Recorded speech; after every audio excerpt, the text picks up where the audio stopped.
হিন্দু সমাজত ৩৩ কোটি দেৱতাক পূজা মানে দেৱতা আছে বুলি এটা বিশ্বাস কৰা হয়। ঈশ্বৰীয় বিশ্ববিদ্যালয়ে কোনজন ভগৱানক মানে? ভগৱানটো এজনে হয়, সেইজনক সকলোৱে মানে, কিন্তু সেই ভগৱানজনক মানুহে নাজানে। তেওঁ হৈছে এটা জ্যোতিবিন্দু, তেওঁৰ নাম হৈছে শিৱ। শিৱৰ অৰ্থই হৈছে কল্যাণকাৰী আৰু শিৱৰ অৰ্থ হৈছে গুণবাচক নাম। আৰু শিৱক সকলোৱে মানে, কিন্তু তেওঁৰ আমাৰ পৰম পিতা পৰমাত্মা আত্মাৰ পিতা হয়।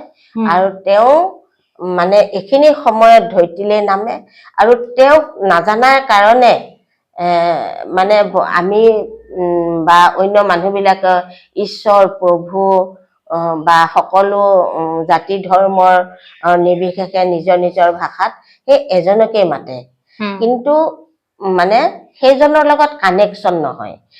আজি আমি কথা পাতিম প্ৰজাপিতা ব্ৰহ্মকুমাৰী ঈশ্বৰীয় বিশ্ববিদ্যালয়ৰ লগত হাড়ে হিমজুৱে জড়িত এগৰাকী বিশেষ মহিলাৰ লগত। তেখেতক মই পেহী সম্বোধন কৰোঁ। পেহী, আপোনাক স্বাগতম জনাইছোঁ। Thank you. আজি আমি আছো এখন মৰিগাঁও জিলাৰ মায়ং অঞ্চলত আছো, আৰু মায়ং অঞ্চলতে প্ৰজাপিতা ব্ৰহ্মকুমাৰী ঈশ্বৰীয় বিশ্ববিদ্যালয়ক প্ৰসাৰ আৰু প্ৰচাৰৰ দায়িত্ব বহন কৰি আছে বিতু কলিতা। তেখেত মূলতঃ উত্তৰ গুৱাহাটীৰ হয়। প্ৰথম প্ৰজাপিতা ব্ৰহ্মকুমাৰীৰ বিষয়ে জানিমেই, কিন্তু আপোনাৰ বিষয়ে অকণমান জানি লওঁ চমু পৰিচয়টো। ওম শান্তি। ওম শান্তি। আচলতে মা ঘৰো মায়ঙতে আছিলে। এতিয়া মই মানে বিবাহ হৈছিলোঁ উত্তৰ গুৱাহাটীত। হয়। আৰু এই তাতেই মানে এই জ্ঞানটো পোৱা গৈছিলে। আৰু এইটো হৈছে আচলতে আধ্যাত্মিক জ্ঞান, এখন ঈশ্বৰীয় বিশ্ববিদ্যালয়। আৰু ঈশ্বৰীয় বিশ্ববিদ্যালয়ৰ এই জ্ঞানটো পোৱাৰ পিছত মানে মোৰ মনেদি কয় যে সঁচা সত্য আৰু পবিত্ৰতাৰ মানে ওপৰত একো বস্তুৱেই হ'ব নোৱাৰে।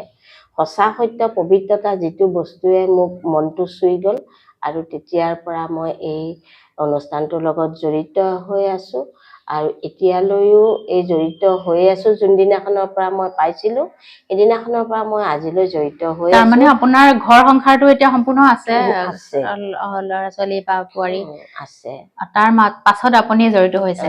এতিয়া এই যে প্ৰজাপিতা ব্ৰহ্মকুমাৰী ঈশ্বৰীয় বিশ্ববিদ্যালয়ৰ প্ৰতি মানুহৰ আস্থা কেনেধৰণৰ? আস্থাটো ভগৱানৰ প্ৰতিটো আৰু সকলোৱে মানে আস্থাও কৰে আৰু মানুহ দিয়ে, কিন্তু মানে মানুহৰ আহেও, আৰু সকলোৰে অৱশ্যে কাম যি মায়ঙত এতিয়া মানে কামৰ সূত্ৰে মানুহবিলাক ব্যস্ত হৈ থাকে, তাৰ মাজতো সময় উলিয়াই আহে আৰু অলপ সময়ৰ কাৰণে।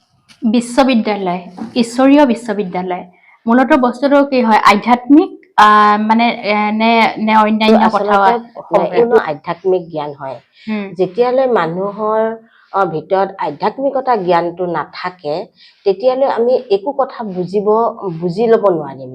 আধ্যাত্মিকতা জ্ঞানৰ দ্বাৰা আমাৰ মাইণ্ডটো একদম ফ্ৰেছ হৈ থাকে, আৰু এই মাইণ্ডটো যিবিলাক আমি মানে বা শাস্ত্ৰই পঢ়িছোঁ বা কিবা মানে সংগঠনৰ লগতে জড়িত হৈছোঁ বা সকলো লগতে জড়িত হৈ থাকিলেও আধ্যাত্মিকতা জ্ঞানটো যেতিয়া থাকিব, আমি সকলোৰ লগতে সুন্দৰকে চলিব পাৰিম, সুন্দৰকে ব্যৱহাৰ কৰিব পাৰিম, সুন্দৰকে কথা বতৰা পাতিব পাৰিম, আৰু সুন্দৰকে কামটো মানে সমাধা কৰিবলৈ আমি পাৰিম। গাঁৱৰ মানুহ যিহেতু খেতি পথাৰ বা অন্যান্য কামত বেছি ব্যস্ত হৈ থাকে, তাৰ পাছত আৰু তেওঁলোকৰ পৰম্পৰাগতভাৱে যিখিনি ধৰ্মীয় নীতি নিয়ম সংস্কাৰ চলি আহিছে সেইখিনি আছে। তাৰ পাছতো আকৌ ঈশ্বৰীয় বিশ্ববিদ্যালয়ৰ নীতি নিয়মৰ মাজত এই গাঁৱৰ মানুহে ইয়াক মানে কেনেদৰে গ্ৰহণ কৰিছে? যে এইটো বহুত ভাল বস্তু হয়। আমি যাব নোৱাৰো, আমাৰ সময় নাটনি, তথাপিতো আমি ভাল পাওঁ।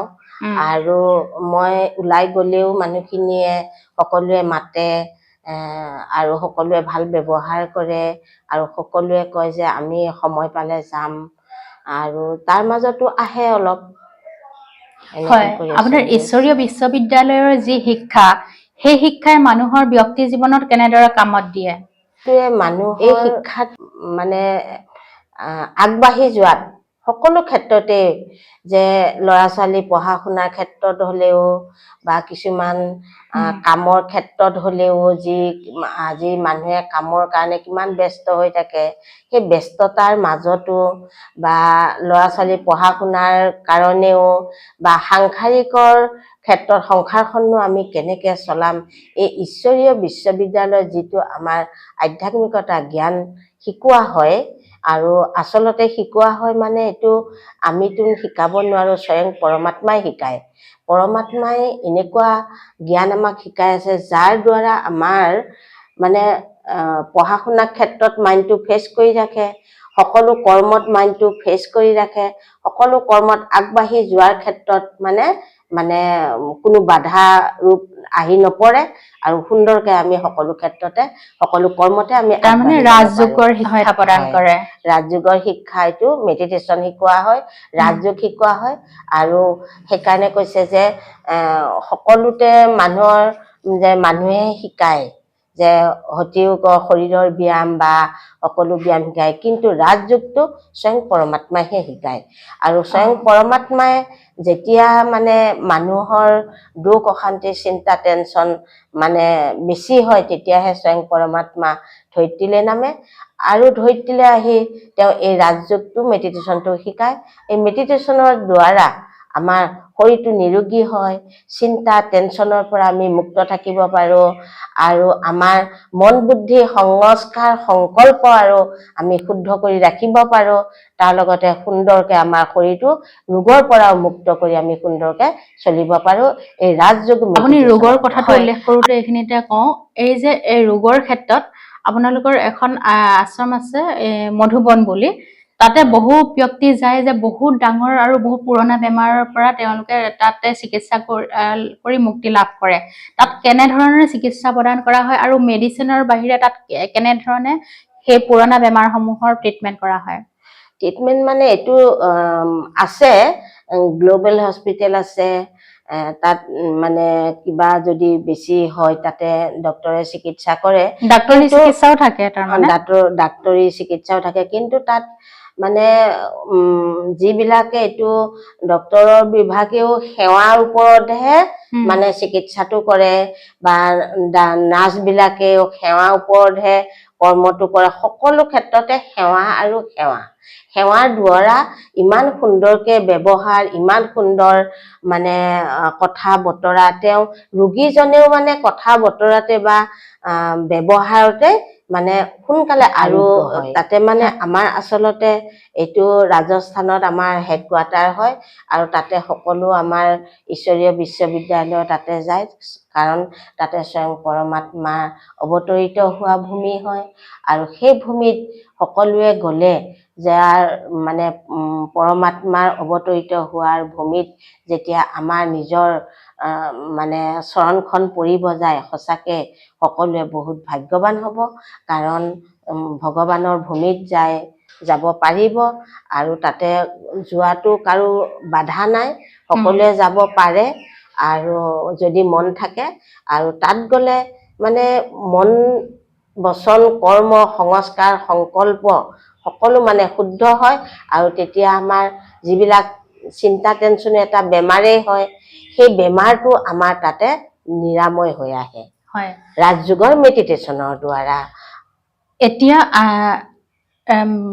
ঈশ্বৰীয় বিশ্ববিদ্যালয়ত শিক্ষা লাভ কৰাৰ পাছৰ এজন ব্যক্তি আৰু তাৰ আগতে এজন ব্যক্তি পাৰ্থক্য কোনখিনিত বা মানুহজন দেখি আপুনি চিনিব পাৰেনে যে তেওঁ ঈশ্বৰীয় বিশ্ববিদ্যালয়ৰ শিক্ষা লাভ কৰা ব্যক্তি কেনে ধৰণৰ পাৰ্থক্য পৰিলক্ষিত হয় আমাৰ ঈশ্বৰীয় বিশ্ববিদ্যালয়ত যিখিনি আত্মা আহে এইখিনি আত্মাই মানে তেওঁলোকৰ মুখমণ্ডলটো সদায় উজ্জ্বল হৈ থাকে আৰু তেওঁলোকৰ মুখত সদায় হাঁহি বিৰিঙি থাকে আৰু তেওঁলোকৰ মাইণ্ডটো একদম ফ্ৰেছ হৈ থাকে আৰু তেওঁলোকৰ মানে যিখিনি কথা বতৰা ঈশ্বৰীয়ৰ লগত কানেকশ্যন হৈ থাকে গতিকে সেইখিনি আত্মাৰ মানে দেখিলে গম পায় যে এওঁলোক সদায় মানে ঈশ্বৰীয়ৰ লগত কিবা এটা কানেকশ্যন হৈ আছে বুলি অনুভৱ হয় আৰু যোনবিলাক ইয়াত নাহে তেওঁলোককো দেখিলে আমি অনুভৱ কৰোঁ যে এওঁৰ ভিতৰত কিবা চিন্তা এটা আছে, কিবা এটা টেনশ্যন সোমাই আছে,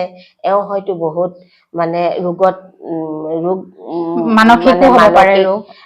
মানসিক ৰোগত ভুক্তভোগী হৈ আছে, এনেকুৱা নিচিনা আমি দেখিলে অনুভৱ আমাৰ হয়। হয়, সেইটো চেহেৰাৰ ক্ষেত্ৰত। বাকী ধৰক ব্যৱহাৰ বা কথা বতৰাৰ ক্ষেত্ৰত পৰিৱৰ্তন কোনখিনিত? পৰিৱৰ্তন আমাৰ ঈশ্বৰীয় বিশ্ববিদ্যালয়ত আহিলে পৰিৱৰ্তন মানে আমাৰ 7 দিনীয়া এটা কোৰ্চ থাকে, এই কোৰ্চটো কৰাৰ পিছত অট'মেটিকলি আমাৰ মানে চেঞ্জ হৈ যায় আৰু অইন একোৱে কৰিব নালাগে, 7 দিনীয়া কোৰ্চটোতে আমাৰ। আপোনালোকৰ পোচাক যিটো পৰিৱেশন কৰে, সকলোৱে বগা পোচাক মানে পিন্ধে, ইয়াৰ কিবা এটা মানে কাৰণ আছে নেকি বিশেষ? বগা মানে হৈছে মানে শুদ্ধ, বগা শুদ্ধ কাপোৰযোৰ পিন্ধিলে আমাৰ মনটো শুদ্ধ হৈ থাকে আৰু পবিত্ৰতাৰ প্ৰতীক হৈছে মানে বগা। যে পবিত্ৰতাৰ প্ৰতীকৰ ওপৰত আমি বগাযোৰ পিন্ধিলে আমাৰ মানে বহুত ভাল লাগে আৰু। হয়, আমাৰ ডাইৰেক্ট পৰমাত্মাৰ লগত কানেকশ্যন হয়। কানেকশ্যন আপোনালোকে ৰাজযোগৰ জৰিয়তে বিশ্ববিদ্যালয়ত যিহেতু মই আহি আছো এতিয়া, এটা কথা জানিব পাৰো যে আপোনালোকে ৰাতিপুৱা সদায় মুৰুলি পঢ়ে বা মুৰুলি শুনাব বিচাৰে মানুহক।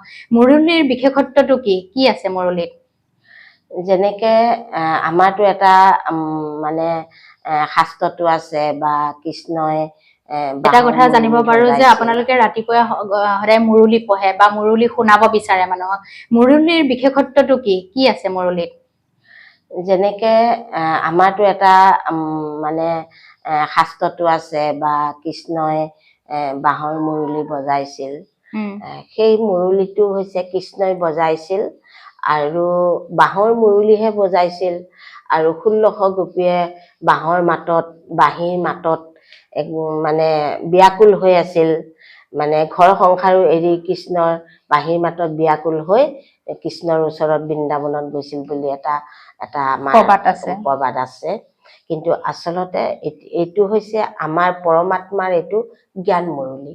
এই জ্ঞান মুৰুলি সদায় আমাৰ ৰাতিপুৱা প্ৰত্যেক সময়তে পঢ়িব পাৰে, কিন্তু ৰাতিপুৱা আমাৰ 7টা বজাত এটা গোটেই বিশ্বতেই 7টা বজাত এটা ক্লাছ হয়, 7টা বজাত আৰম্ভ হয় প্ৰত্যেকতে, আৰু আবেলিও হয়, আৰু মেডিটেশ্যনটো প্ৰত্যেক সময়তে চলে। আৰু এই মুৰুলিৰ দ্বাৰা আমাৰ যে যেতিয়া আমি মুৰুলিখন শুনিম, জ্ঞান মুৰুলিয়ে আমাক সুখ দিব, শান্তি দিব, আনন্দ দিব, প্ৰেম দিব, পবিত্ৰতা দিব আৰু আমাৰ উমং উৎসাহৰ দ্বাৰা আমাক সকলো ক্ষেত্ৰত আগবাঢ়ি যোৱাত আমাক সহায় কৰিব। কিন্তু আমি জানো যে বাঁহৰ মুৰুলিটো আমি শুনিছোঁ, মাত্ৰ মাতটোহে শুনিছোঁ।